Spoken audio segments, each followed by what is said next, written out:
Então, boa noite a todos e todas. Essa é a terceira transmissão que as entidades sindicais ligadas à educação em Pelotas estão fazendo. Queria aqui dar boa noite ao Emerson e à Aline, que são os nossos intérpretes de Libras, a Nazine, a Marta e a Lili, que são as debatedoras de hoje. E o meu nome é Maicon Bravo, eu sou diretor dos sindicatos municipários e estarei fazendo a mediação aqui do nosso encontro de hoje, da nossa transmissão de hoje, cujo tema é sobrecarga de trabalho e adoecimento. Então, nessa transmissão, a gente vai estar fazendo essa discussão com a Nazine, que é pedagoga, professora dos anos iniciais do ensino médio na rede pública estadual, mestrando em educação profissional na Unipampa e representante do CEPERS em Arroio Grande. A Marta é professora da rede municipal, especialista em orientação escolar, formada em português e espanhol, e professora de literatura também, professora de português, espanhol e de literatura na rede municipal, e formada em língua, cultura e literatura hispânica pela Universidade de Múrcia. E a Liliane Grip, que é enfermeira e trabalha na coordenação de saúde e qualidade de vida da Universidade Federal, ligada ao PROGEP, e é técnica administrativa da UFPEL. Eu vou aqui retirar brevemente as colegas para fazer uma apresentação rápida do nosso tema, e vamos ficar aqui só eu e o Emerson. Então, pessoal, a pandemia de coronavírus veio explicitar e agravar a crise que a educação vive em nosso país. A falta de investimentos, a desvalorização de profissionais, a superlotação de salas de aula ganham novos contornos com as propostas de ensino remoto e a hibridização da educação, que tem como tônica a sobrecarga de trabalho, a inconstância das decisões e a incerteza quanto aos rumos da educação por parte do poder público. No que tange à educação não pública, as exigências não são mais brandas, em uma tentativa de transpor a rotina do ensino presencial para ambientes virtuais. A exaustão de professores e estudantes é a norma no atual momento. Não bastasse a sobrecarga e os vai-vens, também temos de lidar com as limitações de acesso e garantias de permanência nos moldes de educação que estão sendo impostos. A responsabilidade e o custeio dessa educação recai sobre os ombros de educadoras e educadores que passam pelo mais grave momento de precarização de sua profissão, com seus salários congelados, atrasados e parcelados.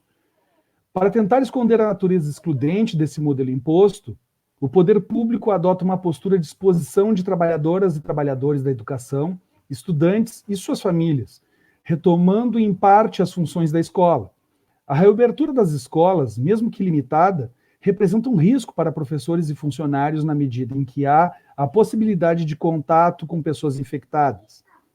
As soluções para o agravamento da crise na educação não podem passar por medidas arbitrárias e produtivistas, como as que se tem visto ser impostas, mas construídas juntamente com educadoras e educadores, sob o risco de criarem mais crise ao invés de superá-la. Indício disso é o elevado número de trabalhadoras e trabalhadores da educação que têm demonstrado sinais de esgotamento emocional no atual estágio da pandemia. Estamos vendo nossos colegas adoecerem na tentativa de cumprir com as determinações e arbitrariedades de governos e empresas. Não existe caminho fácil para superar as carências e limitações impostas por governantes e aprofundadas pela pandemia à educação. Mas sabemos que, sem ouvir e construir junto às trabalhadoras e trabalhadores da educação, nenhuma solução será alcançada. Por isso a importância de momentos como este, em que reunimos educadoras para debater os problemas da educação. Então, com essa breve abertura, eu já passo imediatamente para a Nazine, que vai expor o seu ponto de vista, o seu viés a respeito desse tema. E, Nazine, eu vou entrar aqui, tu tens 15 minutos para fazer a tua exposição, E quando faltar 10 minutos, eu te aviso, eu entro para avisar, ó, Nazine, foram 10 minutos. E quando tiver terminando os 15 minutos, eu retorno e aí permaneço até tu encaminhar a tua fala. Tudo bem? Tudo certo. Tá me ouvindo? Sim, senhora. Então vamos Ok, aqui, então. adicionar ela. Vamos só um pouquinho que eu vou trocar a intérprete. Vou colocar a Aline e vou tirar o Emerson e também vou me retirar para que tu possa ficar à vontade. Tá bom. Então, boa noite a todos. Boa noite aos organizadores desta live, né, os colegas dos demais sindicatos. Eu quero fazer um agradecimento especial ao meu sindicato, ao CEPER Sindicato, né? Agradeço aos debatedores, aos tradutores e a todos que nos escutam nesse momento tão importante que a gente está vivendo. Maicon, eu gostaria de dizer que o título da live, né, é super pertinente, bastante preocupante até. A sobrecarga de trabalho e adoecimento, será esse o futuro da educação? Eu, como professora de história, não poderia falar no futuro sem lembrar um passado recente, que o nosso futuro, este atual momento que estamos vivendo, ele foi traçado nas urnas, né, em 2014, quando a população gaúcha elegeu um projeto de precarização, né, lá com o governo Sartori, embora por reiteradas vezes nós tenhamos avisado, alertado, principalmente ao funcionalismo público gaúcho, né, do que viria. Pois bem, não adiantou, nem mesmo o então candidato Sartori, tendo nos mandado buscar o piso na Tumeleiro, assim mesmo ele foi eleito, com total desrespeito à classe trabalhadora desse Estado. Pois bem, o Sartori, nos seus 4 anos de governo, não conseguiu colocar esse projeto de precarização, de Estado mínimo, ele não conseguiu, porque ele não tinha maioria absoluta na Assembleia de Deputados. Mas, logo depois, né, em outubro de 2018, tivemos a eleição do então governador Eduardo Leite, que este sim, né, tem a maioria, é mais rebuscado na fala do que o governador anterior e está conseguindo, infelizmente, né, colocar em prática esse projeto de precarização da educação, um projeto que não prioriza de forma alguma a educação, a aprendizagem dos alunos, e, lamentavelmente, para nós, educadores, funcionários de escola, chegou 2020 já com esse cenário desenhado. Nós, embrutecidos, entristecidos, adoecidos, por que não dizer, né, deprimidos pelos anos que temos tido aí sem reajuste, de total desvalorização da nossa categoria, indo mensalmente ao banco, ter que pagar juros para tirar os nossos salários, né? Isso tudo, quando a pandemia chegou, que já é uma outra questão que nos abala profundamente, nós já estávamos totalmente fragilizados. E aí vem este outro massacre, né? De aulas, de lives, de aulas remotas, ensino híbrido, posta, envia nos grupos, toda essa questão que a gente está vendo, não tem hora para os alunos estarem nos solicitando e a gente tentando, porque nós estamos aprendendo junto.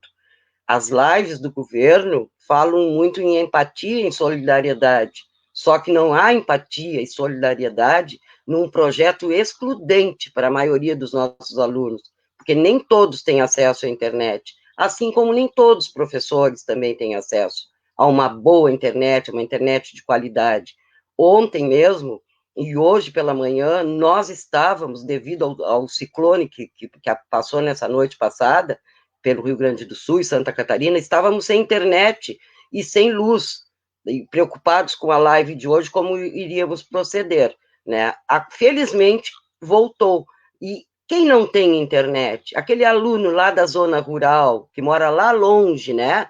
E não tem acesso, como fica esse aluno? Nós não podemos falar em qualidade da educação sem equidade, sem valorização dos professores. Então, isso tudo que está ocorrendo além do adoecimento por atrasos de salário, desvalorização, nós estamos totalmente vulneráveis ao modelo que o governador está implantando, né, no atual momento da pandemia. Não há preocupação com a pandemia, com os números da pandemia, que o Brasil hoje já passou dos 60 mil casos e 1,5 milhão brasileiros estão infectados. Não há empatia, não há solidariedade nesse momento. Há sim um acúmulo e uma sobrecarga de trabalho muito grande para cima dos educadores, para cima dos professores.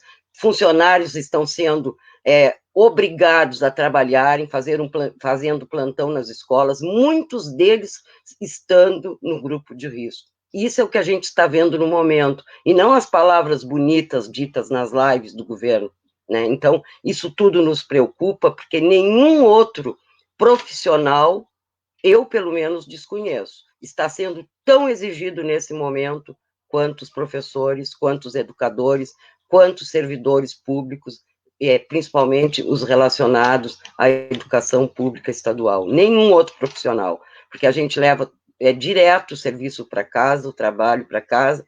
E uma coisa que eu gostaria muito de deixar claro é assim, para qualquer profissional de qualquer área, seja ela qual for, um dos ingredientes básicos para que se faça um bom trabalho é a motivação.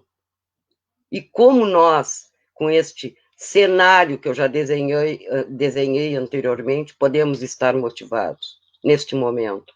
Como estar alegres, satisfeitos e motivados para desempenhar o nosso trabalho, né? Utilizando os nossos dados móveis, os nossos aparelhos, que nem sempre são de última geração, como deveriam, para aceitar toda essa demanda que o governo está nos empurrando, né? Então, não tem como estarmos motivados diante do cenário que está desenhado. Esse é um problema, né, que a gente está vendo diariamente, e eu, enquanto estou na ativa, e no próprio mestrado que estou fazendo, esse é o meu trabalho, né, de mestrado, que eu vou defender essa tese. Colegas, infelizmente, estão desistindo, estão se exonerando, estão entrando em licença, e o que é pior, muitos deles estão desistindo de si mesmos, inclusive cometendo suicídio. Isso é dramático, é caótico, isso não é dito, né, pelas lives do governo. Então, nós precisamos colocar isso para a sociedade gaúcha, para a sociedade brasileira, e esta live é pertinente nesse momento, para que a gente possa estar dizendo isso. Mais uma vez eu reitero, eu parabenizo os organizadores por esse momento tão especial, né, para que nós tenhamos voz e vez, para que a gente seja ouvido, né, porque a gente sabe, estou vendo aqui no chat, os comentários das pessoas que nos acompanham, então é importantíssimo. O meu sindicato, do que eu me orgulho muito, desta sineta, tem lutado bravamente, tem lutado, e as pessoas perguntam, e como fazer neste momento? Me reporto novamente ao passado. A primeira coisa que devemos fazer, enquanto cidadãos e educadores que somos, é saber reconhecer, valorizar e votar nos verdadeiros representantes da classe popular, que defendam os nossos interesses. Não nesses governos que estão aí há 8 anos já, há 6 anos, né? Como Sartori e agora o Eduardo Leite. Esses governos não nos representam, jamais nos representaram e nunca nos representarão.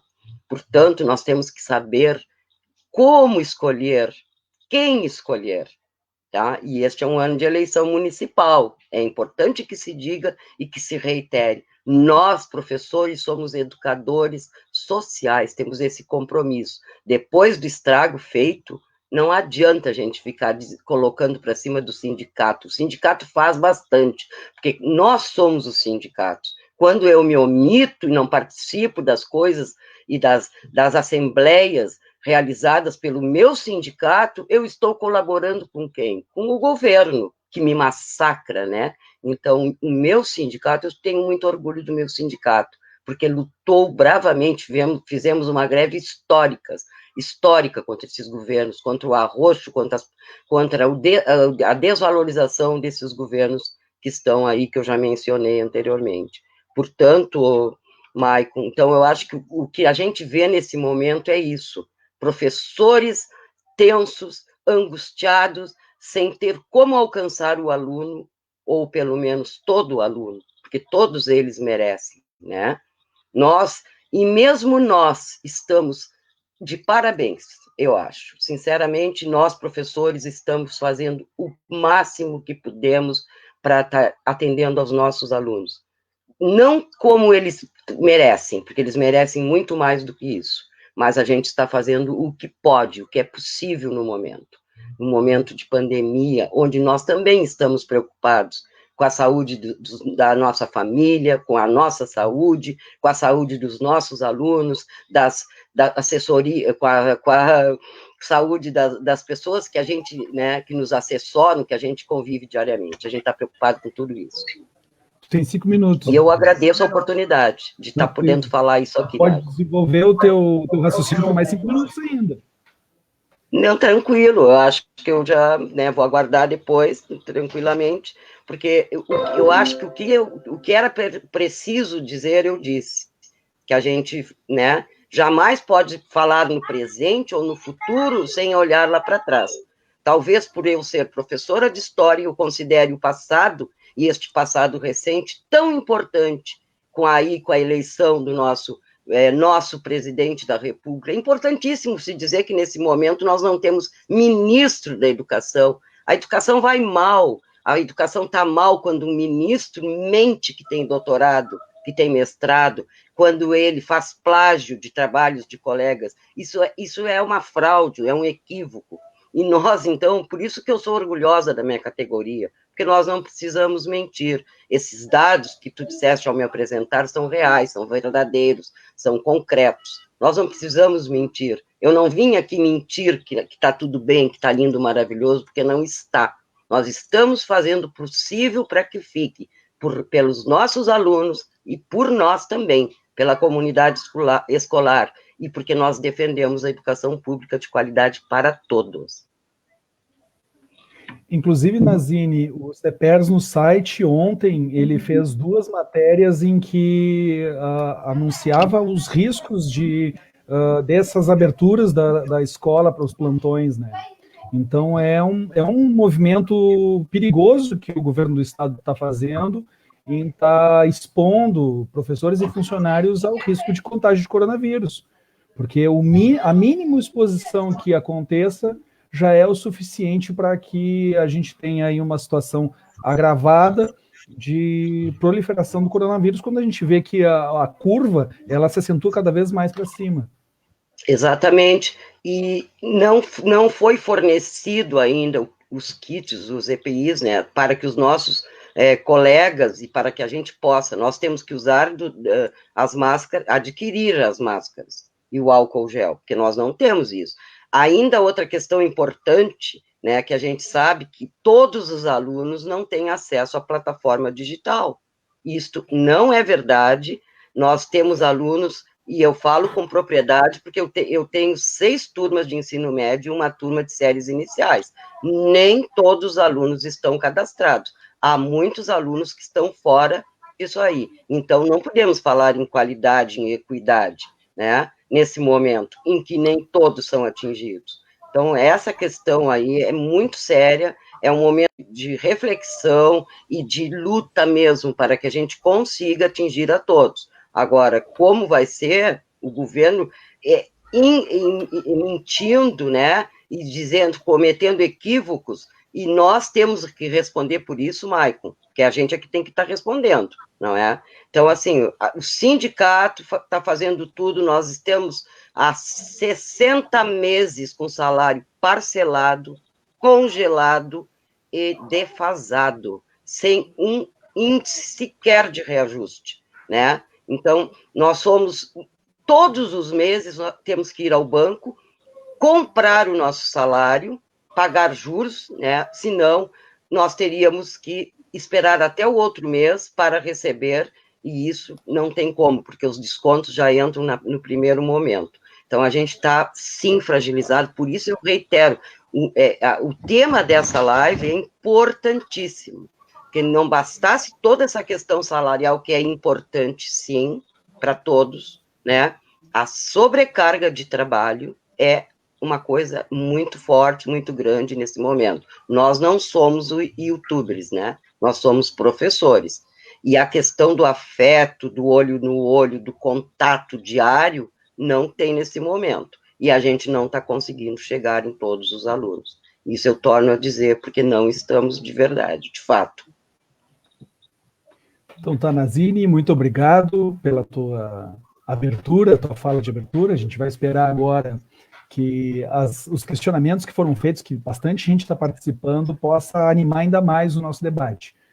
Vamos passar agora para a Marta Hirsch. Então, adiciono a Marta aqui, e adiciono o Emerson e retiro a Aline. Beleza, tudo certinho. Então, Marta, é contigo. Como com a Nazine, em 10 minutos eu entro aqui para te avisar que faltam 5, e em 15 minutos eu entro para pedir para tu concluir tua fala, tá legal? Tá certo. Boa noite a todos. Gostaria de agradecer essa oportunidade de falar em nome de todos e de todas e todos os professores da rede municipal de Pelotas. Puxando um link na fala da Nadine, realmente nós nos preocupamos e nos angustiamos muito, em demasia, com a falta de acesso que os nossos alunos têm a esse trabalho remoto que vem sendo feito aos trancos e barrancos. Nós não temos um projeto, a secretaria, nesse tempo, desde que nós entramos em recesso devido ao coronavírus, desde o dia 19 de março, se não me engano, a Secretaria de Educação, nossa mantenedora, não nos apresentou um projeto norteador que possa nos ajudar a trabalhar. Cada escola tem trabalhado de uma forma, os professores têm sofrido muito, têm se sentido extremamente angustiados e apreensivos, porque é sempre uma surpresa. Há uma reunião, há sempre uma novidade. O trabalho sempre vai ser diferente de uma semana para outra, a gente nunca sabe se está certo, e isso depende muito de cada direção, né? Da forma com que a direção da escola, a equipe diretiva, direciona a equipe dos professores. Então, a gente nota professores extremamente angustiados, com processo de depressão sendo desenvolvido, com dores físicas, né? Por toda essa preocupação. Porque se a gente for pensar, a gente vai estar trabalhando no ensino remoto, nas nossas próprias mídias sociais, na maioria dos casos de todas as escolas da rede, e nós não temos preparo para isso. Nós não temos preparo para trabalhar num arremedo de ensino à distância. Esse ensino remoto, nas séries iniciais, do ensino fundamental principalmente, é inconcebível, né? Não tem precedente isso em lugar nenhum. Como tu vai alfabetizar uma criança à distância em minutos com os dados móveis dela? Como será feito o trabalho da educação infantil, né? Como as crianças pequenas vão ser atingidas por esse trabalho de ensino remoto em famílias onde, mesmo que hajam dados móveis, quantos celulares precisam ter numa casa, se os filhos estudam no mesmo turno? Então, é muito complicado acreditar que isso tenha sucesso. Esse sucesso fica sempre relegado ao professor, né? Esse sucesso, essa tentativa, essa romantização da educação, estamos fazendo aquilo que podemos, estamos fazendo o melhor, nos oferecem cursos, cada um tenta fazer o que pode, mas a que preço e a que ponto, né? Nem todo mundo da rede, nem todos os professores e professoras da rede dispõem de um equipamento bom para gravar, e mesmo que disponha, não tem vontade, não gostaria de ter sua imagem exposta, né, nas mídias sociais.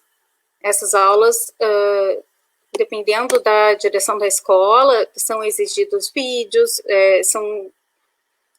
há uma discrepância, né, das exigências das direções.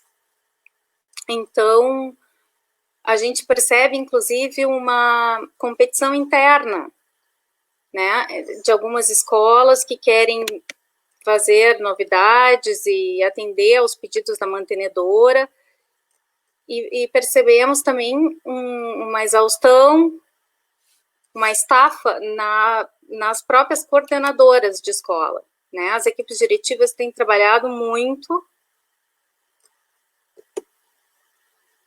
Ontem houve uma reunião com a coordenadora pedagógica, com a professora Loreni, na SMED, e as coordenações. Foram passadas uma série de determinações a fim de padronizar as atividades que serão feitas no ensino remoto, mas não se pensa no problema principal, que é a falta de acesso, né? Como nós vamos garantir uma educação com equidade, né, para todos, se nem todos têm acesso, se a grande maioria não tem acesso à educação através da internet? Tem escolas que já estão adotando no município um dia por semana, cada professor fica disponível em grupos de WhatsApp, outras trabalham pelo Face. Essas plataformas não são adequadas, são pessoais, elas não são plataformas feitas para isso, né? Ao contrário do Estado, nós aqui no município ainda não temos uma plataforma exclusiva para isso. Pouquíssimas escolas, né, têm blogs e mídias sociais preparadas para isso. Então, além do professor ter que se expor, muitas vezes ele precisa se expor nas suas próprias mídias sociais. Isso é muito desconfortável para muitas pessoas.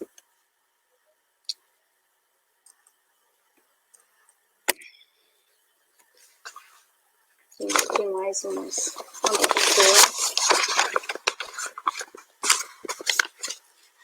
A gente também precisa lembrar que mesmo que as pessoas tenham dados móveis, né, aquelas pessoas que moram em regiões onde tem uma maior vulnerabilidade, os pais não estão preparados para isso, eles não são alfabetizados muitas vezes e não conseguem assessorar os filhos. Isso acaba gerando muito desconforto nas famílias. As famílias ficam apreensivas, querem que os filhos façam as atividades, mas os pais não têm como fazer aquele papel que seria do tutor numa educação à distância legítima, né? Muitos pais trabalham e outros não têm condições cognitivas, pedagógicas para isso, porque não é qualquer pessoa que é professor, né? Os pais não são professores, os pais são pais. Além deles não terem a formação, eles não têm a didática para isso. Então, acaba incrementando uma violência também, uma desarmonia familiar. Como é que a gente pensa que famílias onde as pessoas chamam os filhos para trabalhar vão esperar que eles fiquem ali uma manhã disponível ou um turno correspondente, ao invés de ajudar em casa, né?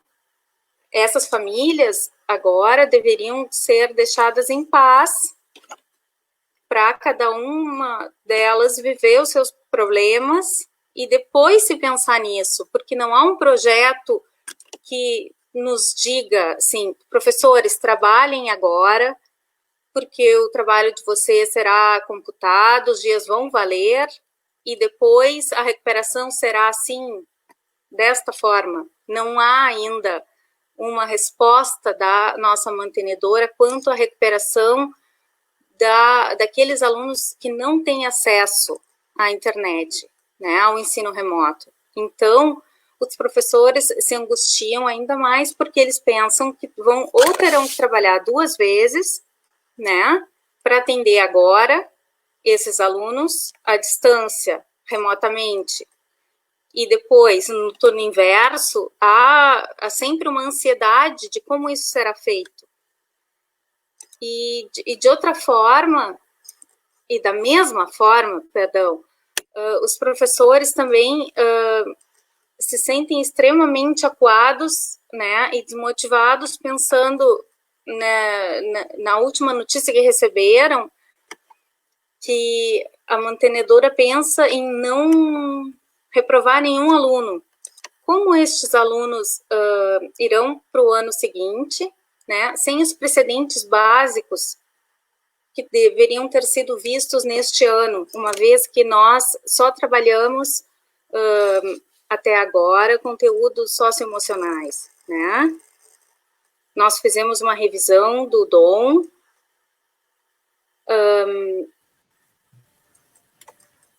fala, Maicon. 5 minutos. Tá bem. Nós fizemos uma revisão do DOM e pensamos naqueles conteúdos que seriam pertinentes para o ensino à distância. Pensamos em manter um vínculo com os alunos, em conteúdos que são fundantes e necessários e que não serão vistos por todos. Isso é muito complicado. Então, isso gera muita ansiedade, muita angústia na maior parte dos colegas. Era isso, Maicon. Não sei se tem algum comentário, alguma... Não, os comentários a gente vai deixar para depois, Marta, porque a gente faz primeiro uma apresentação, todas as debatedoras fazem essa apresentação, depois o Roberto, colega do Sinasef, está fazendo a escolha de questões que possam gerar um debate mais produtivo, que possa gerar um debate mais acalorado aqui a respeito disso. Mas isso que tu traz, Marta, essa questão hoje, eu atendendo lá no SIMP, os telefonemas que chegavam dos colegas a respeito dessas novas determinações que a SMED tem feito, e isso está gerando realmente bastante angústia entre os nossos colegas, de misturar as questões privadas com a função pública.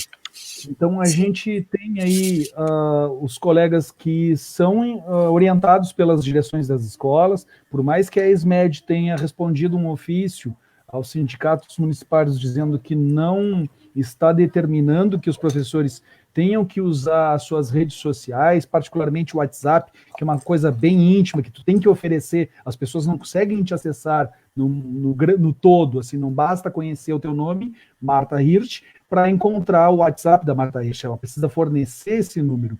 Então aí a gente vê que começa a se misturar a vida privada do professor e do trabalhador da educação em geral com as questões do desempenho da tarefa pública, que é a atuação enquanto profissional da educação.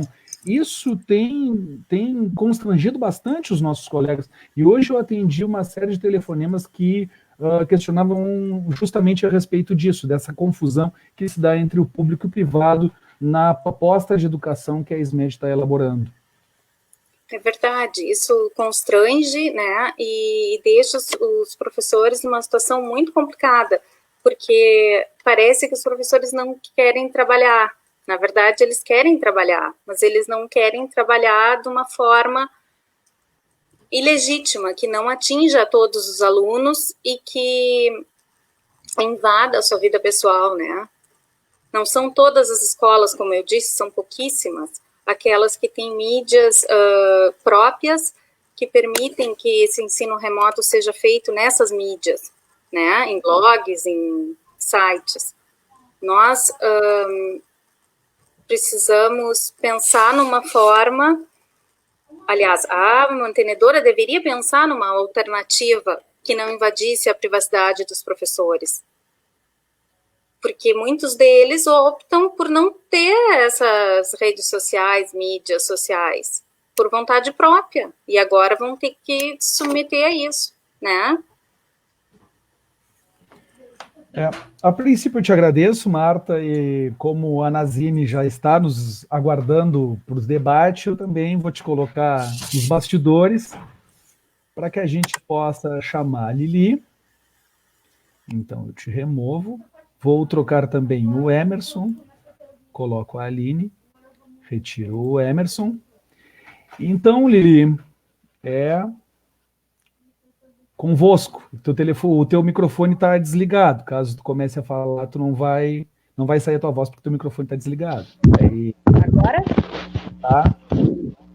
Tudo contigo, Lili. Funcionando. Ok. Bom, então, em primeiro lugar, eu gostaria de agradecer, né, o convite a estar nesse espaço aqui junto com as gurias que são colegas da educação, embora eu não seja docente, mas trabalho também no setor da educação como servidora da Universidade Federal de Pelotas, né? Então, é um prazer estar aqui junto com o Maicon, com alguns colegas aí que são dos intérpretes, né, de sinais, que são meus colegas, e junto com a Marta e com a Nazine, que já falaram muito bem, né, nos seus espaços aí de reflexão sobre a questão trazida hoje nesse debate, que é a sobrecarga de trabalho na educação nesse momento de pandemia e o adoecimento dos profissionais, né? Então, é um tema bastante importante. A gente vem assistindo todos os dias, né, a questão do adoecimento do pessoal que trabalha na área da saúde, mas eu acredito que a educação também seja uma área agora ainda mais afetada por essa situação de pandemia no país inteiro, né? Então, assim, inicialmente, eu queria falar um pouco da situação que a gente vive dentro da universidade, que é o meio ambiente, né, onde eu circulo, onde eu trabalho, e que a gente tem conversado com os colegas em relação a essas questões todas, né? A gente tem, só para situar um pouquinho, assim, as pessoas que estão nos ouvindo, a gente trabalha numa instituição federal de ensino que, no total de 69 universidades do país, apenas 54 aderiram, das 69, 54 não aderiram ao sistema de ensino remoto, né?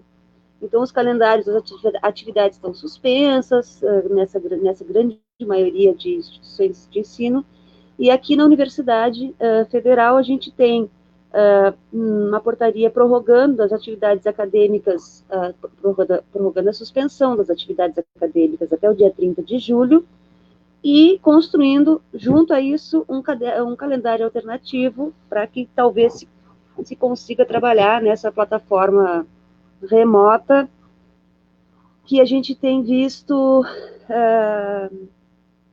se construir de uma forma tão problemática, né? A gente está vendo isso no ensino no estadual, né, no ensino municipal, e não vai ser diferente no ensino superior. Acredito que nos institutos federais e nas instituições públicas de ensino também a problemática é a mesma.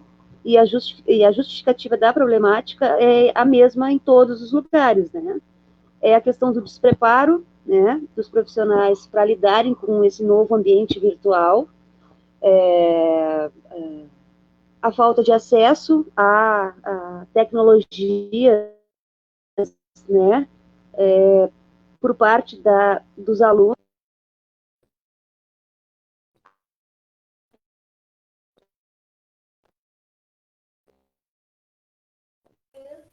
Lili, a gente está tendo problema com o teu áudio. Não, teu microfone não estava fechado, ele sumiu a tua voz.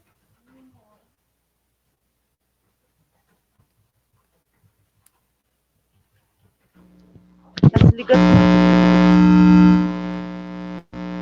Alguma coisa está com mal com... Aí, parou. Tava uma chiadeira. Agora, tá bom agora. Tá bem na minha... Vou colocar bem na minha frente aqui para ver se funciona melhor. Peço desculpas aí quem está nos ouvindo, mas enfim, né?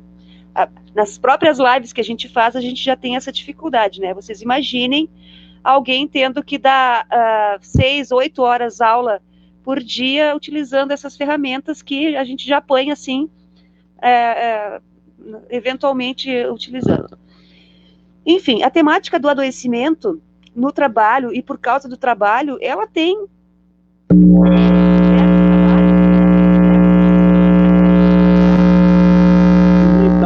Tá dando mau contato, Lili. Tá dando mau contato violento aí. Agora? Sim? Fala um pouquinho. Assim. Alô, oi. Tá. Sim. Eu estava falando na questão do adoecimento, em relação ao trabalho, né, e a sobrecarga de trabalho. A gente tem diversas profissões, né, que sofrem com essa situação, mas eu acho que essa situação na educação e na saúde, eu acho que talvez seja muito mais explorada pelo impacto que ela tem, né, nas pessoas que sofrem com essas doenças ocasionadas pelo trabalho. Particularmente nessa situação de pandemia, a gente não tem nem muito o que falar, porque a gente sabe que as cargas de trabalho, elas se sobrepõem, na verdade, né? As pessoas que trabalham de casa, no home office, que não estão habituadas, né, nesse mundo virtual, elas adoecem de forma violenta, porque o estresse, a ansiedade é tão grande em relação à utilização desses meios, que a pessoa não consegue dar conta. Fora isso, né, a incapacidade técnica, e eu não estou falando em incapacidade porque a pessoa não quer aprender, não é isso, mas a dinâmica de uma aula online, tanto para quem assiste quanto para quem prepara e faz a aula e dá a aula, é completamente diferente, né, do ambiente presencial, né, onde a gente tem interação de vários elementos, né, e que a gente pode usar, né. Em casa é muito complicado, porque a gente tem que considerar o seguinte, que as pessoas, a grande maioria, não tem um ambiente próprio para isso. Ela vai utilizar ou a sala de casa, ou o seu quarto, ou um local sem praticamente conforto nenhum, ergonomicamente falando, sem contar que ela vai estar com toda a situação de casa, né, de filhos, de familiares, enfim, tudo aquilo que uma casa demanda, né? Então, isso já é um problema sério, porque tem que dar conta de isolar, né? Já causa um estresse, né? Então, acredito que seja muito complicado. Fora outras tantas coisas que a gente poderia falar, né? Outra coisa que agrava essa situação é que esses profissionais, eles quase nunca conseguem encontrar um apoio, né? Profissional, para que eles consigam demandar suas ansiedades, falar dos seus medos, ou mesmo tratar dos seus problemas de saúde acarretados por essa situação. A gente vê que o sistema de saúde é muito pobre nesse sentido, assim, do atendimento psicológico para qualquer um profissional, não só qualquer um trabalhador e trabalhadora, vamos dizer assim, né? Então, a gente tem um problema muito sério nessa situação. A pessoa vai matando no peito sozinha, né, até chegar ao ponto de explodir, ou mentalmente, ou aquilo se tornar uma coisa somática e apresentar outras situações de doença muito complicadas, como são as situações de hipertensão, de diabetes, de sobrepeso, de má alimentação, e uma série de outras coisas, né? Então, a gente sabe que a gente não tem uma perspectiva boa nessa situação de que a gente está vivendo hoje, e a gente tem algumas discussões, né, de alternativas, né, dentro da universidade onde a gente trabalha, né, de tentar dar um apoio, um suporte psicológico para os trabalhadores, porque a queixa também, não só dos docentes, que agora estão com atividade suspensa, mas se tomar a decisão de construir esse calendário alternativo com atividades online, provavelmente vão passar pelas mesmas situações que o pessoal do município, do estado já está passando, né, e das escolas privadas já estão passando também, porque não é só no ensino público que a gente vê que essa situação de agravamento de doenças e de problemas de saúde se dá nesse meio, né? Então, o que a gente conversa com os colegas que estão hoje em home office, em trabalho remoto, é que, mesmo não sendo docentes, eles enfrentam a mesma problemática de falta de habilidade com aparelho tecnológico, de sobrecarga também no trabalho, de atividade, de ficar sempre disponível, né, de estar utilizando o seu próprio equipamento, a sua própria internet, sua luz. Então, a queixa é exatamente a mesma, né, dos profissionais que trabalham com aula e da aula, enfim. E assim, no geral, a gente quais são as perspectivas para o setor da educação? A gente sabe que, agora contextualizando um pouco, e trazendo aquilo que a Nadine falou no início, né, do relato dela, é que a gente tem uma situação de que a educação nunca foi para todos, né? Desde os tempos do Império, a gente sabe que educação nunca foi para todos. Agora não ia ser diferente, né? A gente tem um processo excludente de ensino no país, desde as séries iniciais até o ensino superior, e isso cada vez se agrava mais, né? A gente tem visto que ao longo das décadas, né, se mercantilizou o trabalho na educação e a própria educação, e a gente tem problemas muito sérios dentro do ensino superior, que é, né, onde eu falo, né, da minha prática, assim, de acesso. Vocês estão conseguindo me ouvir? Sim. Só entrei para te dizer que tem 5 minutos. Tá, ok. Eu já me estendi, já nem ia falar tanto.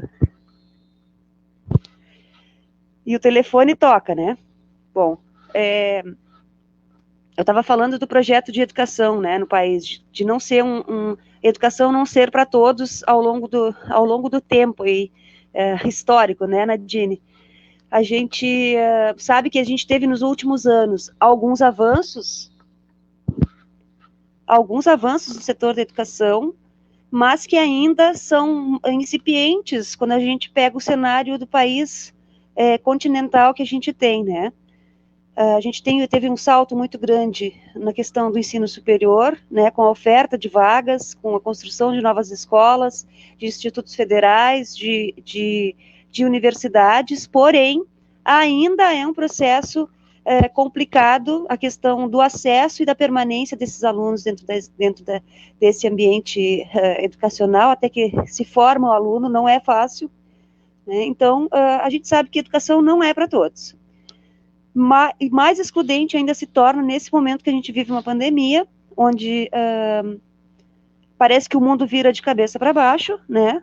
A gente tem uma situação de isolamento social, a gente tem uma situação de distanciamento, embora a gente veja que muitas pessoas acham que não é uma situação de pandemia, que a gente não precisa ter cuidado, que a gente não precisa fazer isolamento, que é uma gripezinha, né? Esse é o contexto que a gente está vivendo, né?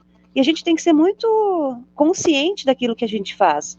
E eu queria dar, assim, só para finalizar, que assim, que a nossa federação, a FASUBRA, que representa o trabalho dos técnicos administrativos nas universidades federais do país, a gente tem uma posição contrária ao ensino remoto, né? Por todas as situações que a gente já falou, que as gurias falaram, que eu também estou falando. Porque a gente pensa que nesse momento a gente deveria priorizar a saúde das pessoas, né? A questão do distanciamento e das pessoas poderem ficar em casa e não se exporem a uma situação de risco, né? De contaminação pelo coronavírus, onde a gente tem cidades em situação de limite já no país inteiro, milhares de mortes. A gente está começando uma situação de inverno aqui no sul do país, e onde a gente sabe que a lotação dos hospitais por si só já acontece, e aí tem uma situação de discussão, não, quem sabe a gente volta com as aulas. Impossível, na verdade. Eu penso que a situação agora, né, até como profissional da saúde, seria dizer para as pessoas permanecerem em casa, ficarem em casa e terem o mínimo de contato possível e se distanciarem socialmente. E calendário a gente sabe, eu não sei, vou falar uma coisa que estou falando por mim agora, né, Liliane, que eu acho que perder um ano letivo não é a pior situação. Eu acho que o que é mais problemático é tu expor as pessoas, né, as crianças, os profissionais, a essa situação toda de estresse que a gente vive e, na pior das hipóteses, ainda retornarem, talvez, um calendário colocando toda a população em risco, né, porque na medida que, imagina, se as escolas abrirem, vai ser um pandemônio. Então, pessoal, eu não sei, a gente falou um pouco de forma, assim, rápida e curta e objetiva. A gente teria muito que discutir ainda nessa temática, mas eu acho que eu fico por aqui e fico aguardando aí que os colegas aí, quem está nos assistindo, possa fazer questionamentos e a gente responder na medida que a gente tiver condições disso também, né, Maico? Muito obrigada aí, Maico, pela tua mediação. E obrigada a todos que estão assistindo. A gente fica à disposição aí, caso tenham perguntas e, enfim, eu não sei se eu me fiz entender. Peço desculpas pelo...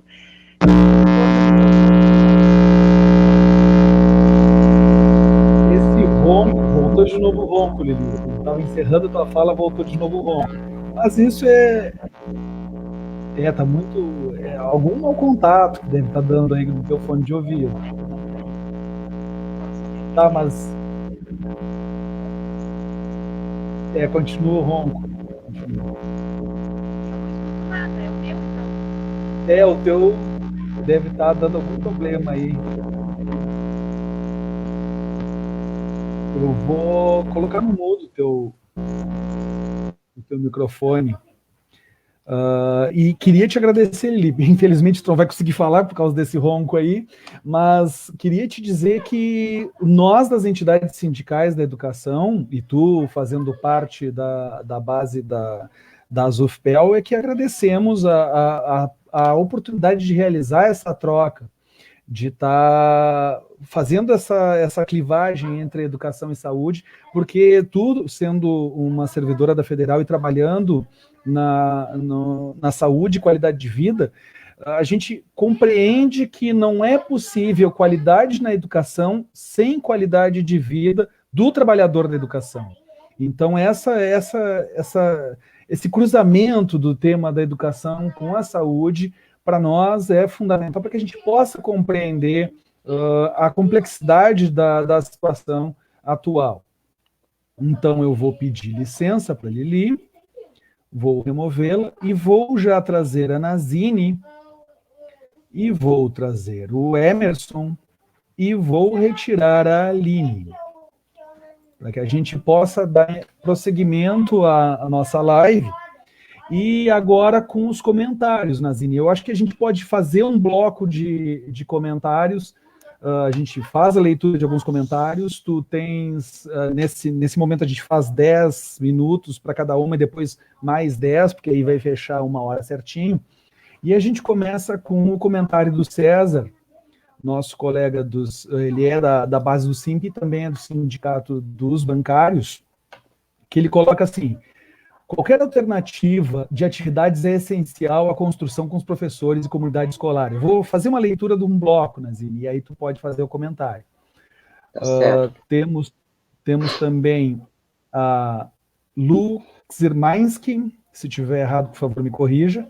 Hoje fomos brindadas com um aumento da Previbel, então aqui em Pelotas os descontos foram aumentados de 11% para 14% para a Previdência, no mesmo momento em que a prefeita encaminha um projeto de lei que autoriza ela a não repassar os recursos da Previdência, a cota patronal, até o final do ano. Então, a gente vê que, ao mesmo tempo em que aumenta a cobrança sobre os trabalhadores, o poder público, o executivo, se ausenta.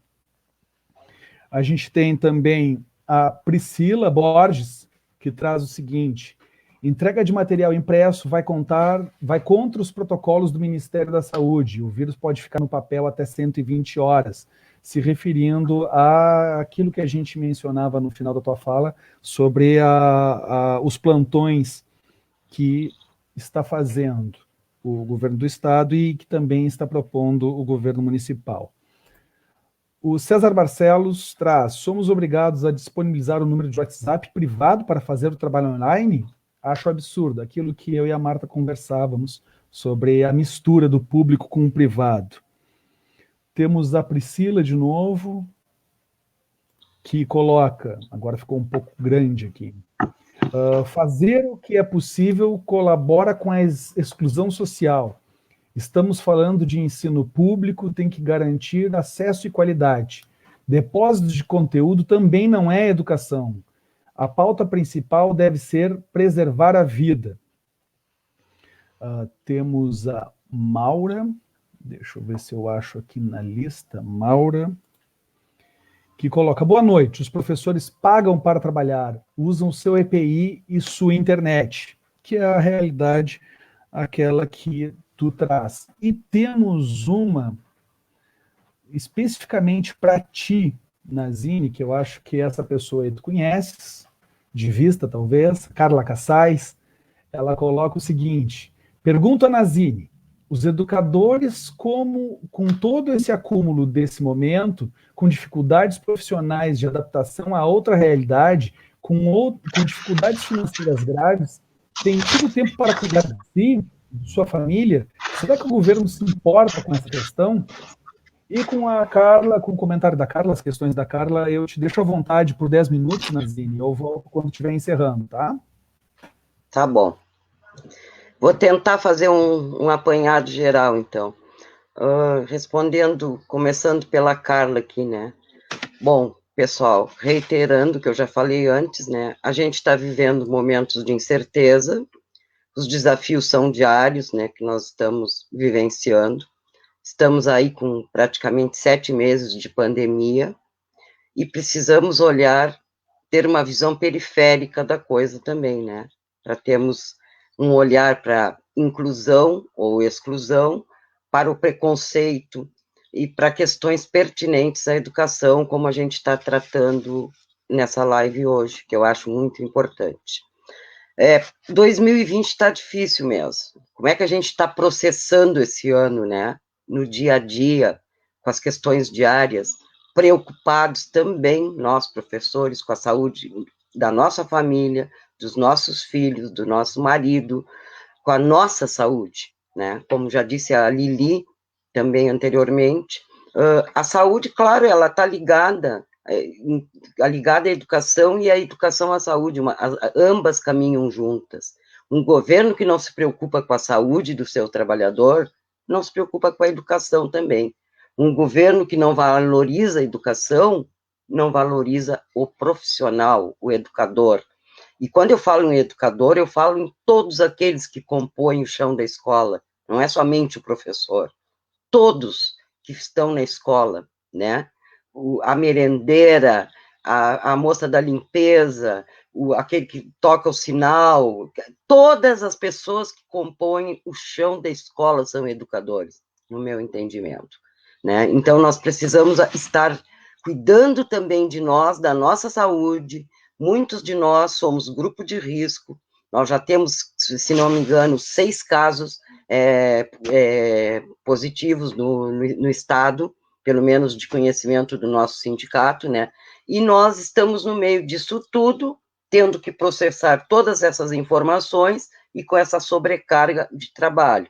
Então, a minha avaliação sobre esse governo, né, que professor nem gente como eu digo, porque um governo que desconta, que continua jogando lá para o próximo mês o pagamento do mês passado, que não tem a menor preocupação em relação a isso. Eu vi aqui no chat que teve aumento aí para a previdência do pessoal do município de Pelotas. Nós tivemos aumento no IP e PAMES, também tivemos aumento na questão da saúde.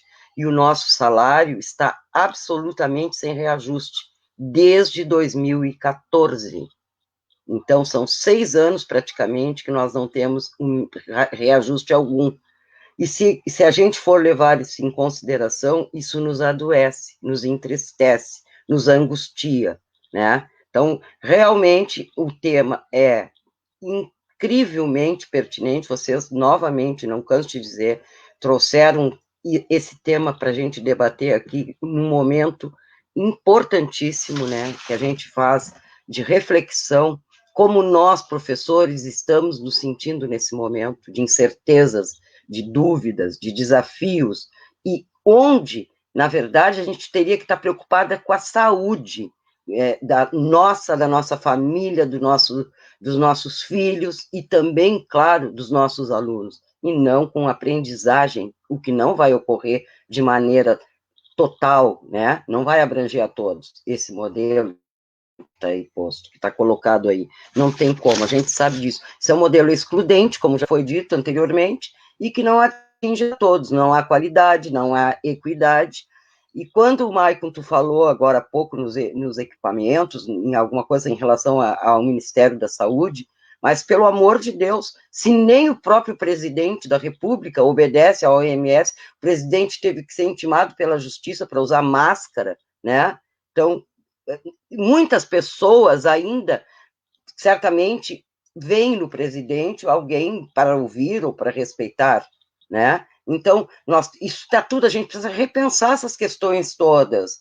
O racismo, o preconceito que veio à tona nesse momento também de pandemia, quando deveria ser um momento em que a gente deveria se voltar mais para dentro de nós mesmos, cada um voltar-se para dentro de si mesmo, para ver, para pensar, para refletir o que essa pandemia trouxe para nós, o que vai deixar para nós nesse momento, porque nada acontece por acaso.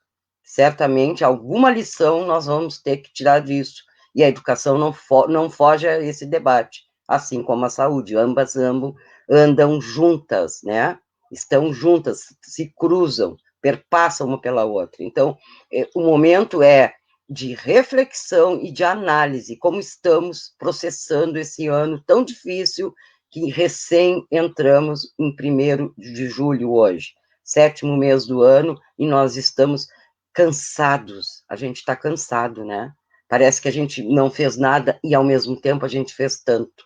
E, ao mesmo tempo que fazemos tanto, estamos cada vez mais desvalorizados. Nós, educadores, professores, funcionários de escola, pessoal que faz o chão da escola, né? Estamos sendo, nesse momento, muito, muito, muito exigidos, eu digo assim, nós costumamos usar muito essa palavra, as exigências, que estão vindo para cima de nós diariamente, pela CRE, pela SEDUC, né, são demasiadas para o momento que a gente está vivendo.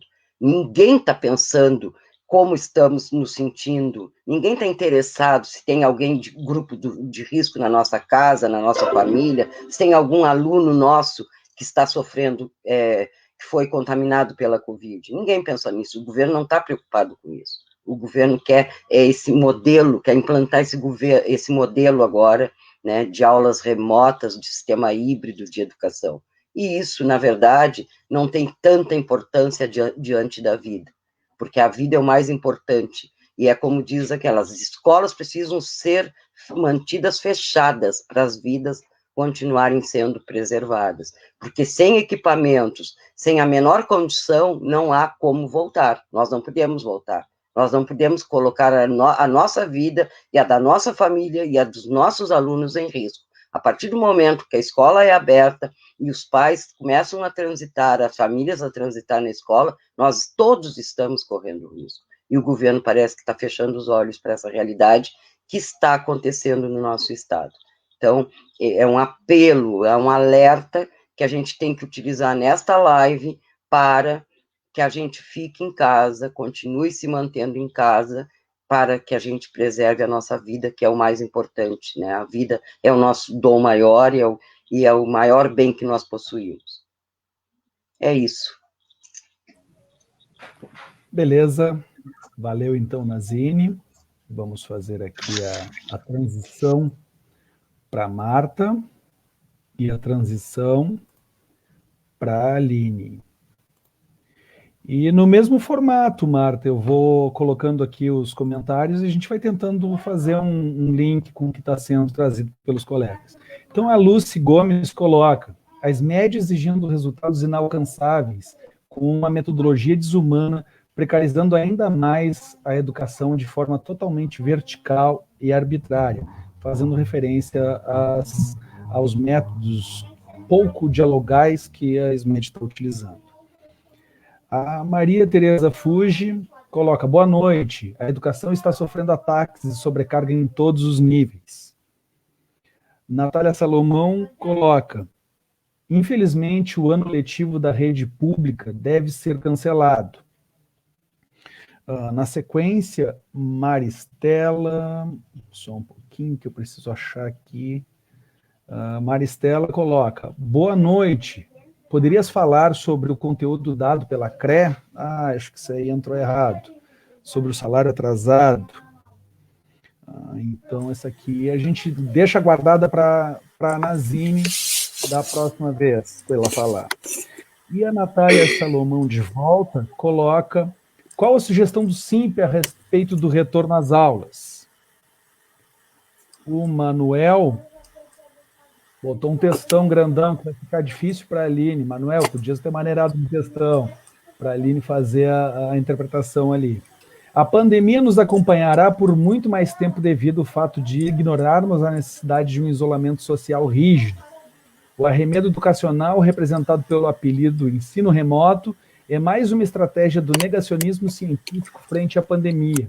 Desqualifica o ensino e amplifica a exclusão escolar com forte viés econômico-social. A gente tem também a Aline. Vamos ver se eu acho a Aline aqui.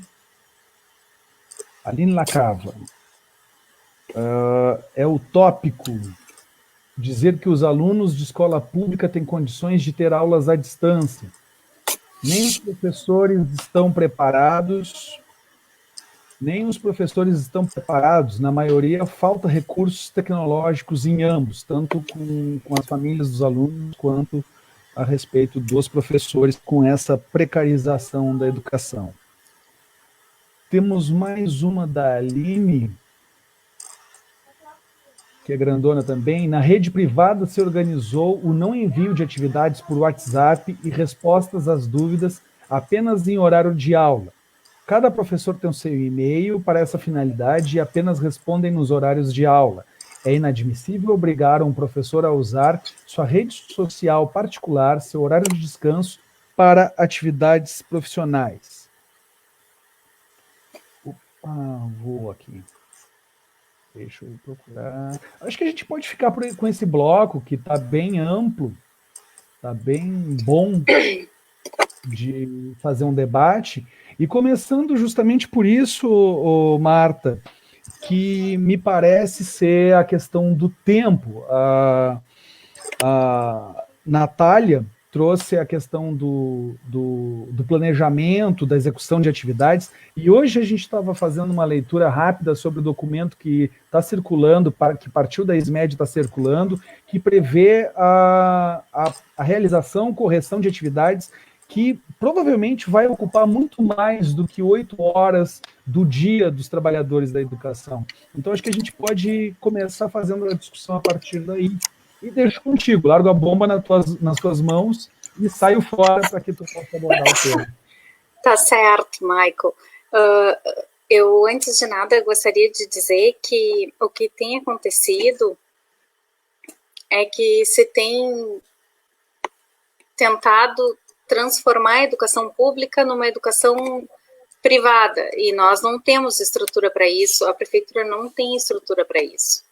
Nós não podemos comparar a estrutura que as escolas particulares têm, né, e as plataformas que elas têm acesso, porque elas podem comprar e investir, e nós carecemos dessas plataformas para que nós possamos preparar um material em condições de ser postado e depois receber as evolutivas, corrigir isso tudo, vai demandar mais trabalho, porque o professor não tem preparo para isso. Nós não somos preparados para trabalhar no ensino remoto. Muitos de nós têm dificuldade de trabalhar com as ferramentas disponíveis, né? Então, não adianta a gente dizer, não trabalha no WhatsApp, não trabalha no Face, o Google Class é bem melhor. É ótimo, mas não nos foi ofertado formação para isso. Nós não temos formação para isso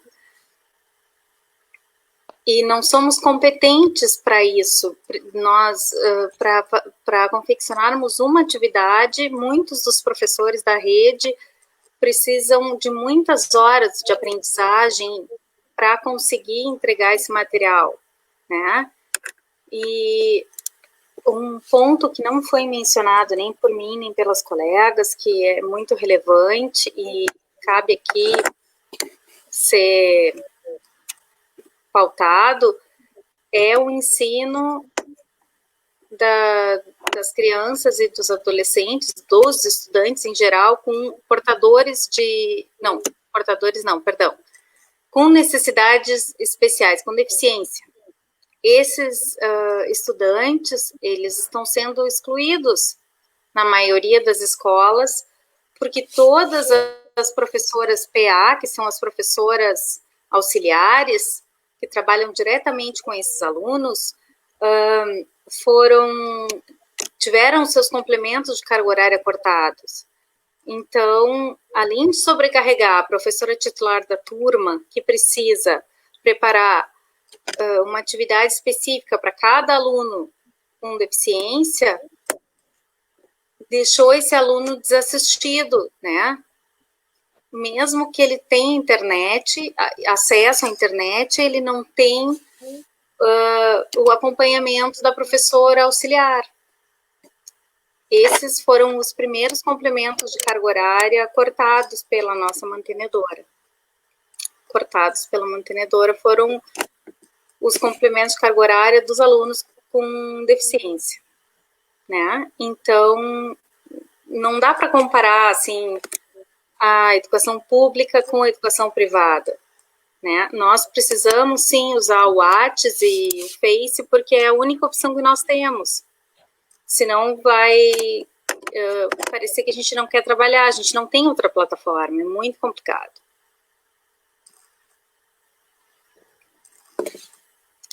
Nós pensamos que o correto seria voltarmos a atividades presenciais, né?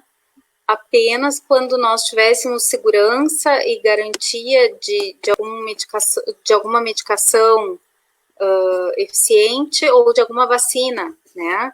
Para garantia da vida. Então, vamos trabalhar no ensino remoto, mesmo que isso custe a nossa saúde, que nos prejudique bastante, mas nós, professores da rede pública, acreditamos que nada substitui a aula presencial, né? O afeto, a aprendizagem, o desenvolvimento social da pessoa é imprescindível, o contato, a interação, e isso não se dá no ensino remoto. Michael, algum outro comentário pertinente? Olha, a gente fez um apanhado grande aí, Marta. Tu tens ainda mais 5 minutos, se tu quiser desenvolver a partir disso. Eu deixei de responder, eu acho, alguma das questões ali, tu pode me lembrar? Vai ser um pouco complicado, porque é muita gente participando, mas acho que um apanhado geral aí, porque eu anoto no papel, como é o nosso método aqui, o Roberto do Sinasep, ele fica fazendo um levantamento de todas as questões que possam gerar um debate e ele me encaminha para o WhatsApp.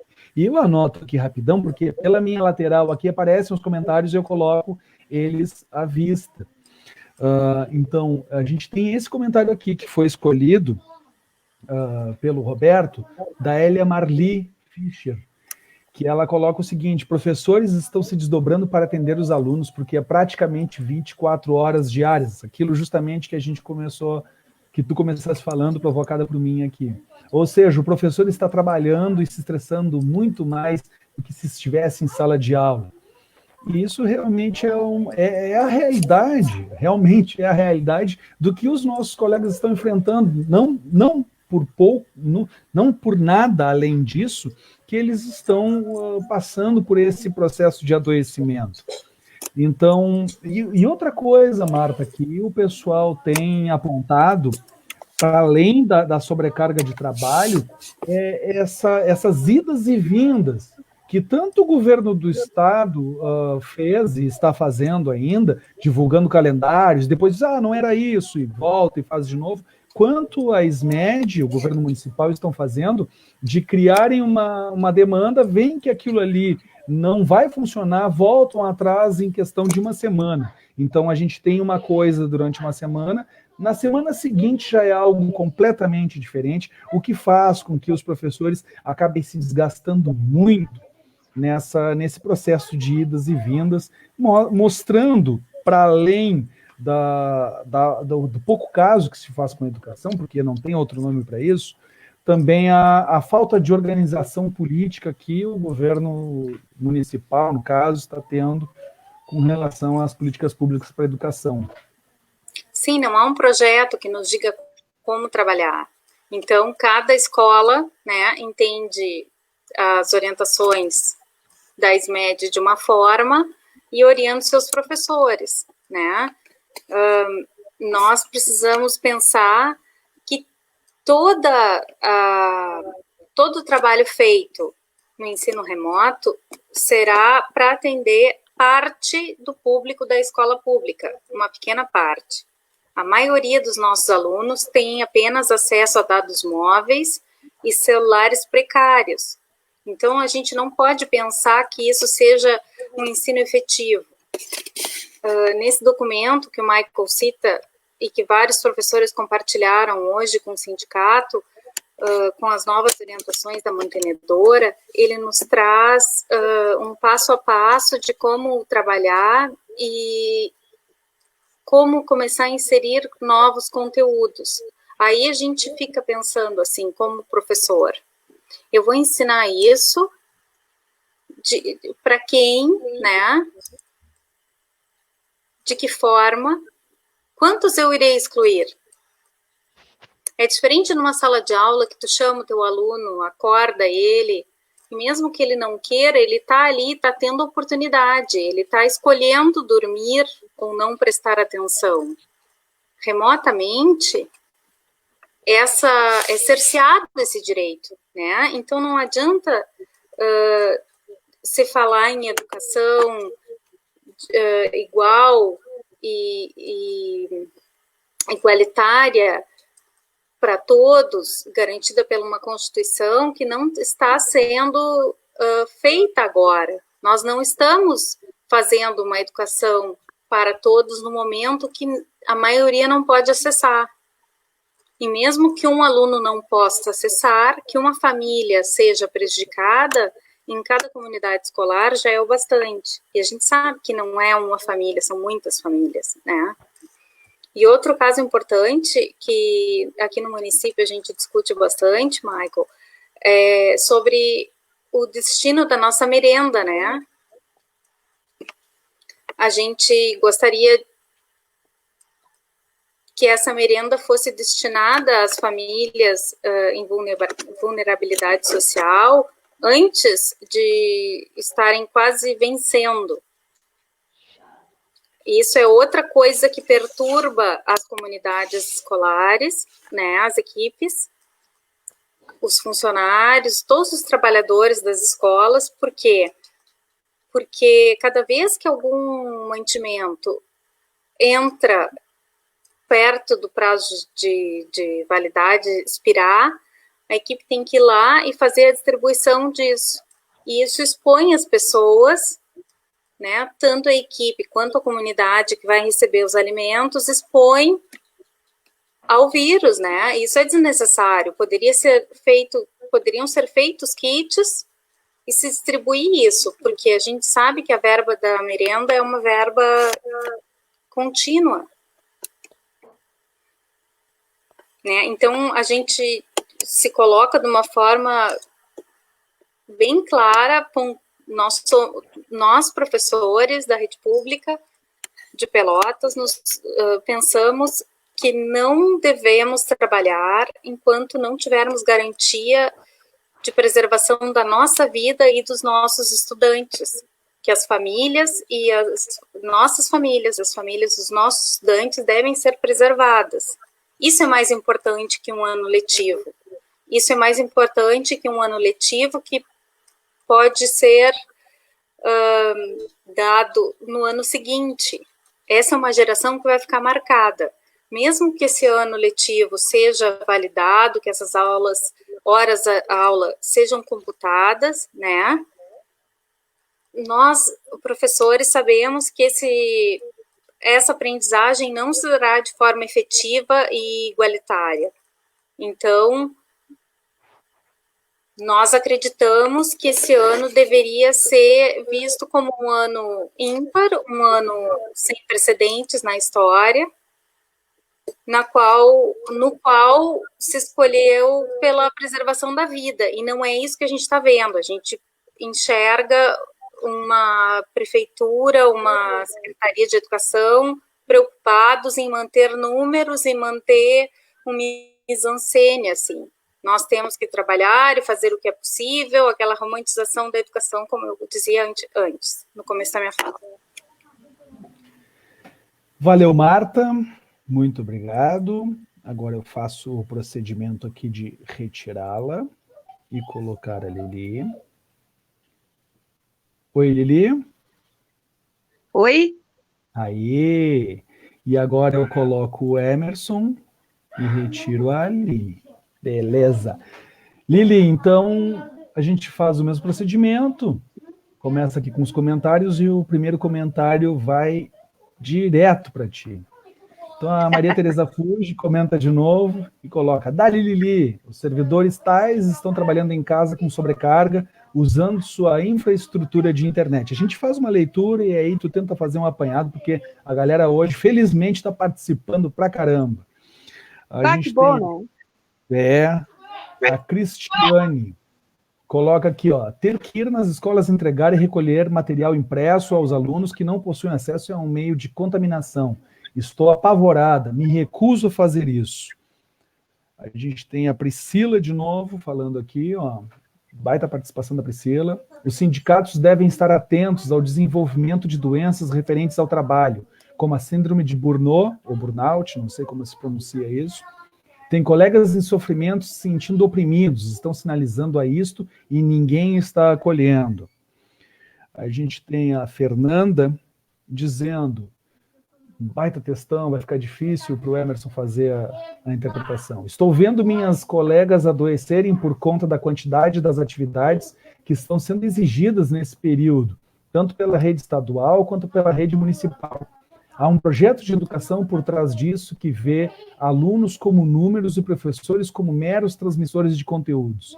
Vêem os alunos como objetos que estão depositados, conteúdos, e ignoram toda a situação que estamos vivendo. Uma educação desumana é a proposta do PSDB.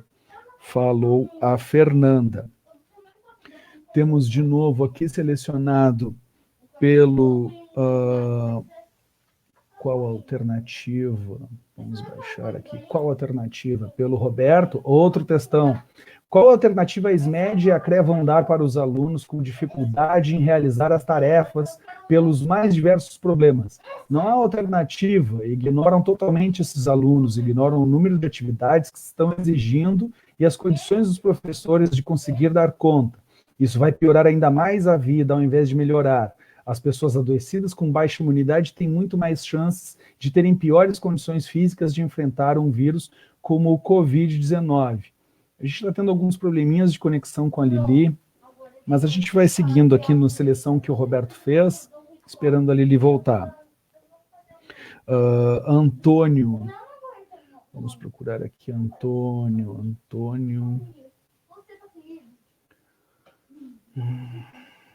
É muito comentário, galera. Tá bom? mas dá um pouquinho de trabalho.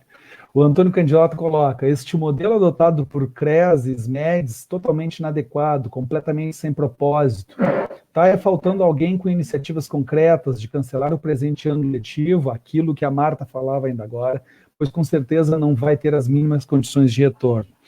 E a gente vê que esse modelo, que essa proposta que tenta fazer coincidir o ano letivo com o ano civil, mostra limitações, porque nessa intenção de querer cumprir com o cronograma, se coloca em risco tudo aquilo que a Nazini falava do início, e que entrou na fala da Marta e entrou na fala inicial da Lili, a respeito de qualidade da educação, qualidade de vida e qualidade da educação. Porque nessas condições, é muito pouco provável que os nossos estudantes, que os jovens que estão em formação, consigam receber uma educação que esteja a contento das necessidades que a sociedade brasileira, gaúcha e pelotense hoje estão tendo. Depois do Antônio, temos outra fala da Fernanda aqui. Sobre a contagem das aulas, acredito que o principal questionamento deve ser para quem... Eu vou ler por fora, tá? Para não prejudicar o Emerson. Sobre a contagem das aulas, acredito que o principal questionamento deve ser para quem estas aulas estão sendo elaboradas. São aulas maravilhosas, óbvio que são, mas quem está tendo acesso? Que tipo de acesso? E quem não está acessando? Como vai fazer? E quem tem acesso, mas não está realizando as tarefas, por N problemas? E os professores que estão adoecendo nesse meio todo pelo acúmulo de tarefas, está valendo a pena isso? E os professores que vão se contaminar para entregar as tarefas e aí segue, mas aqui para nós não dá para acompanhar, mas a gente entende a ideia da Fernanda, que traz como um problema central essa dificuldade de acesso, essa limitação, porque, querendo ou não, acaba se cerceando o acesso à educação por parte, e por uma parte significativa, de acordo com os dados prévios que se tem.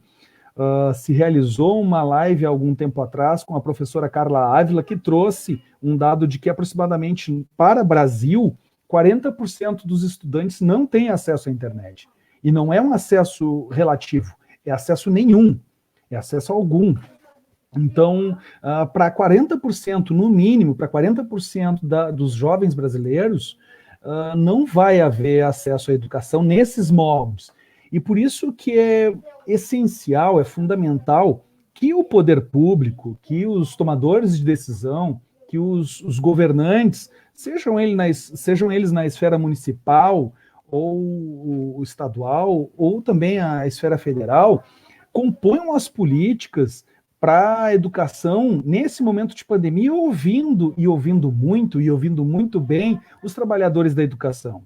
E ouvindo também as comunidades, porque qualquer política que seja de cima para baixo, que venha verticalizada, como foi colocado em uma fala, acredito que da Priscila, ela tem reduzidíssimas chances de sucesso.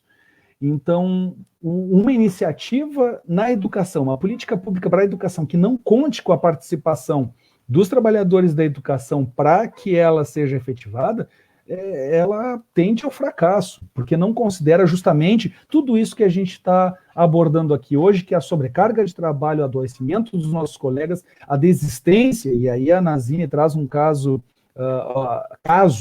traz um exemplo muito dramático, que são das pessoas que, no ápice do estresse, a gente teve isso com uma colega servidora municipal há uma semana e meia atrás, que devido às condições, devido ao estresse, a saída não foi a saída mais fácil, mas foi a saída mais dura e aquela que se apresentava mais viável. Então, essa realidade, ela não é algo que está muito distante dos nossos colegas, infelizmente. Aí tem mais uma da Fernanda aqui, dessa vez a gente consegue caber na tela. Tem uma legislação federal que permite a entrega dos alimentos para os alunos. Em Pelotas não está sendo feito isso pelas escolas porque não querem fazer. Então, a gente vê que essa fala da Fernanda vem ao encontro daquilo que desculpem, a Marta havia trazido. Bom, a gente não conseguiu resolver o nosso problema de conexão com a Lili, então eu vou ter que trazer de novo as colegas Nazine e Marta para que elas façam os encaminhamentos delas e tentem fazer as últimas contribuições para que a gente possa estar encaminhando a nossa live. Vou trazer a Nazine de volta, vou trazer a Aline de volta e vou retirar o Emerson e vou me ausentar. Nazine, é contigo. Faz os teus encaminhamentos finais aí para a gente dar um segmento na nossa discussão. Só um detalhe, teu microfone está fechado.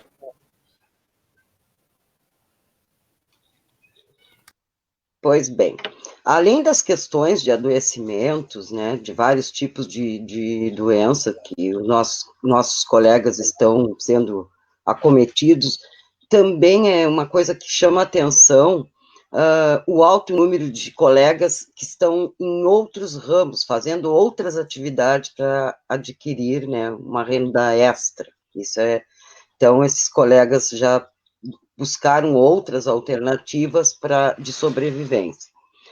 E também é uma coisa que eu gostaria de falar aqui, que eu acho que eu ainda não coloquei essa questão, é assim, ó, na verdade, o governo já tinha a intenção de colocar esse projeto excludente de educação em prática, né?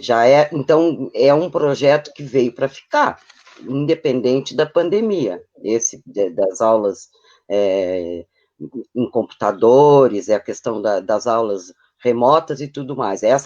Isso aí é típico, né, de governos descomprometidos com a educação, porque a gente sabe que não são todos os alunos atingidos, como falou a colega agora há pouco, alunos que estão dormindo, às vezes, na sala de aula, a gente chama, ele reage ou não, ou por algum motivo, mas é diferente tu não chegar lá numa localidade longínqua, na zona rural, ou outro motivo qualquer que a internet não abranja esse aluno. Tem muita diferença nisso. Então, esse projeto, ele foi um projeto pensado, articulado, e veio para ficar, independente da pandemia. E o governador Leite, ele segue essa política, né, esse projeto meio genocida, assim, né, do próprio Bolsonaro, de quem, aliás, o Leite até fez campanha, votou, enfim, né, porque ele pretendia abrir as escolas em maio, depois ele passou para junho, agora seria em julho. Não deu, porque nós estamos com os números que eu vou falar aqui agora, alarmantes no estado hoje. Nós iniciamos julho, né, o mês de julho, com 26.941 pessoas infectadas pelo Covid-19, em 403 municípios gaúchos. Nós temos hoje 614 mortos pela doença.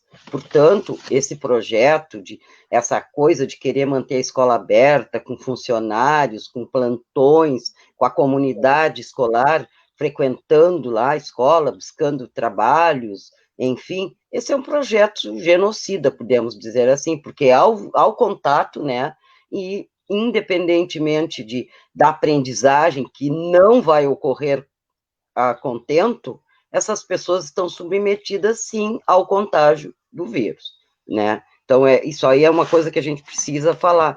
Eu vi sobre a questão da Priscila, né, sobre a síndrome de Burnout, que é um dos tipos, né, de adoecimento da nossa categoria, e estou fazendo, inclusive, um levantamento com dados que eu recebi, 3 relatórios de uma ex-presidente do nosso sindicato, que a professora Jussara me enviou, e eu estou ainda em análise e observação desses dados, que é o meu tema de defesa, né, no mestrado, a síndrome de Burnout, que acomete a nós, professores, educadores, e que estamos no chão da escola em atividade. Então, é isso, assim, ó, só reiterar da importância dessa live, de momentos como esse, para a gente divulgar. Estamos com um chat com bastante acesso, né? As pessoas estão contribuindo, estão participando, e eu acho que o momento, assim, deve ser repensado para que a gente tenha mais outras ocasiões de estar vindo aqui colaborar e dizer, e outras pessoas também participarem. Da minha parte, gostaria de agradecer imensamente, como eu já falei, aos organizadores dessa live de hoje, a esse tema fantástico que vocês abordaram, que nós abordamos, né? Me senti bastante orgulhosa em poder participar com o pessoal aí do Simp de Pelotas e tudo mais, e dizer assim, ó, que a gente está atento a tudo isso.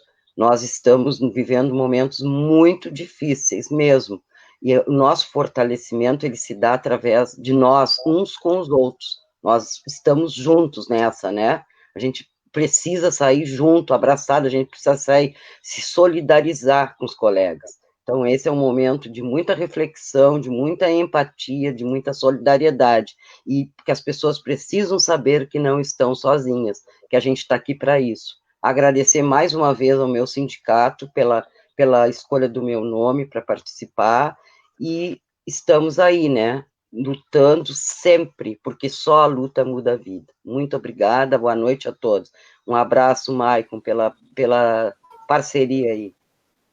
Valeu, Nazine. Nós é que agradecemos a tua presença aqui e essa animação do debate, um tema que está aí, está dado, e não se está levando, não se está dando as devidas considerações que ele precisa levar nesse atual momento. Então, eu coloco novamente aqui a Marta e coloco o Emerson. E retiro a Aline. Beleza, então, Marta, as tuas considerações finais, por favor. Então, nas minhas considerações finais, eu gostaria de salientar que, além daqueles alunos que são desassistidos pela internet e pelos professores auxiliares, que são aqueles portadores aqueles alunos com deficiência, há aqueles outros alunos que precisavam de aulas de apoio, aqueles alunos que participavam de projetos, como aqui na nossa cidade nós tínhamos Construindo Saberes e o E-Jovem, né? Todos esses projetos foram cancelados, sem muita explicação, assim, para os estudantes. Isso causa frustração, desconforto. Por que não foi feito um documento explicando isso para os estudantes? E são os próprios professores que têm que explicar que foram cancelados, porque esses projetos, tanto o E-Jovem quanto Construindo Saberes, são projetos para evitar a discrepância, a seriedade dos estudantes. E nós fazemos isso com o apoio do Ministério Público, e esses projetos foram cancelados pela mantenedora sem nenhum tipo de aviso às famílias, né? Coube a nós, professores e as equipes diretivas, esse papel. Isso é muito complicado também. Também a gente tem que falar daqueles alunos que, para realizarem as atividades em casa, precisam, além de um chip ou de uma internet ou de um celular, eles precisam de caderno, lápis e borracha. Quantas crianças e estudantes, né, não só crianças, adolescentes e adultos também, não dispõem de materiais escolares e precisam que a escola forneça isso para que eles consigam realizar as tarefas propostas. Então, é muito complicado a gente pensar assim nesse ensino remoto de uma forma muito romantizada, muito bonita, mas que na prática não é bem assim, né? Quantas crianças precisam trabalhar e ajudar os pais? Quantos pais trabalham e não podem ajudar os filhos, né? Nem a acessar? Quantas crianças precisam cuidar dos seus irmãos enquanto os pais trabalham? Porque da mesma forma que há uma pressão da abertura das escolas de educação infantil particulares, nós do município não podemos abrir porque nós não podemos colocar nenhuma vida em risco. Mas esses pais continuam precisando trabalhar, né? Então, isso pode ser uma oportunidade para que a comunidade, em geral, repense a função do professor, né? Nós não somos babás. É muito complicado tudo isso, essa transferência para a escola pública, né, da visão da escola privada. Nós não temos estrutura, nós não temos condições agora de abrir as nossas escolas de forma alguma, sem vacina, sem remédio. Esse é o nosso pensamento, de todos os professores das escolas municipais da cidade. Nós acreditamos que as vidas devem ser preservadas e que nós precisamos trabalhar de forma que atinja a todos os nossos estudantes, né? Nós precisamos pensar numa forma, já que a nossa mantenedora não tem um projeto que abranja a todos os estudantes, nós precisamos pensar numa forma de atingi-los, né? Não sabemos como, mas acreditamos que manter essa política de ensino remoto, que é um arremedo de ensino à distância, não seja a melhor forma. Nós acreditamos que todos devem ter as mesmas oportunidades, né? A educação, ela não pode cercear direitos, ela deve oportunizar crescimento, e isso não está sendo feito agora. É isso, Marta. Tá, beleza, Marta. Agradeço também a tua disposição. Infelizmente, a Lili tentou contato comigo aqui pelo Facebook, mas eu não vou conseguir atender ela agora, é uma pena. A gente perdeu a conexão com a Lili, o celular dela deu para os doces. Mas o que me resta, enquanto moderador dessa discussão aqui, é destacar que, como ficou bem explícito na fala das três trabalhadoras da educação que estiveram presentes aqui, é que não existe alternativa que contemple os problemas da educação, que não passe pela discussão junto com os trabalhadores da educação. Então, surgiram aqui temas bastante complexos e delicados no que diz respeito ao problema da educação, que só se agravou, ele não foi criado com a pandemia, ele se agravou com a pandemia.